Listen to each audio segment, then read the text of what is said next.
السلام عليكم، ازيكم؟ تعالوا لكم على تركه بقى الورق العنب، بمناسبه ان هو بقى موجود واحنا دخلنا كده عليه.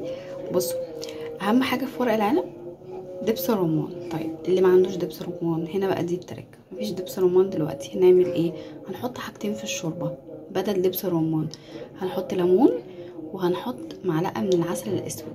ده كده بديل هيديني التيست بتاع دبس الرمان. طب هو دبس الرمان اصلا بيعمل ايه؟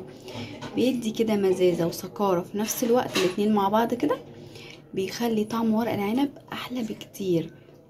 دي اول تركه. تاني تركه بقى الورق العنب، بصوا ده الفريش، مش متخزن او مش معلب، ماشي؟ طيب الفريش ده ما بياخدش وقت كبير زي المتخزن. مش المتخزن اللي هو اللي في البطرمانات ده، مش اللي احنا مخزنينه، لا، في بطرمانات كده بيتباع، واللي هو بيبقى في السوبر ماركت اللي في اطباق وكده. ده اللي انا قصدي عليه، ده بياخد وقت كبير جدا. انما ورق العنب البناتي اللي هو اللي طالع دلوقتي في السوق مش بياخد وقت كبير زي التاني. تمام، فنرجع لده. انا بس حبيت اقول لكم الفرق يعني.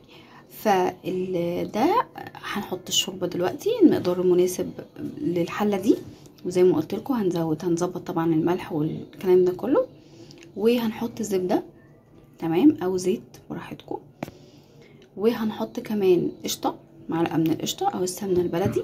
دي كل ده هيعلي التست وهيخلي طعم ورق العنب حلو قوي. يبقى هنحط كام حاجه؟ قشطه، زبده، وهنحط كمان ليمون ومعلقه من العسل الاسود على الشوربه. ماشي، يلا بينا. اهو بصوا الشوربه هتبقى كده، حطيت عليها كل اللي انا قلت لكم عليه. هحط بقى زي ما قلت لكم القشطه. انا هنا حطيت فلفل كده عشان بحب احط فلفل مع الحاجات دي. طب القشطه دي هتبان ان هي قشطه؟ مش هتبان ان هي قشطه، هي هتدي دسم كده. انا هستكفي بالقشطه، مش هحط زبده، حسيت القشطه كتيره كفايه. فهي مش هتدي الطعم اللي انتوا فاهمينه، هي هتدي دسامه لورق العنب. فاهمين قصدي؟ يلا بينا. دي خضره يا جماعه عشان بس خضره.